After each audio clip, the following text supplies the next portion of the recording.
এবং ডক্টর ইউনূস একটি জালেমকে বাংলাদেশে নিয়ে এসেছেন এবং তাদের মধ্য দিয়ে আমরা এখন দেখতে পাচ্ছি আওয়ামী লীগের অফিস উদ্বোধন হচ্ছে। আপনি যেই ধরনের ইঞ্জিনিয়ারিং এর সহযোগিতা করেছেন এই ঘৃণ্য বাংলাদেশ, এটা ইতিহাসে মনে রাখবে।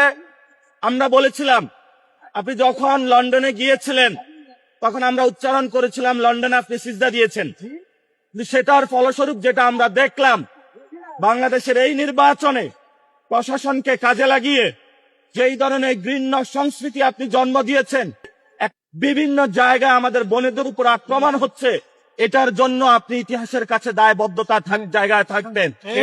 আমরা কাউকে ক্ষমা করার পক্ষপাতী নই। আমরা দেখেছি এখানে ইনকিলাব মঞ্চে যখন হামলা হয়েছে, কি ধরনের জুলুম নির্যাতন আপনি তাদেরকে চাপিয়েছেন।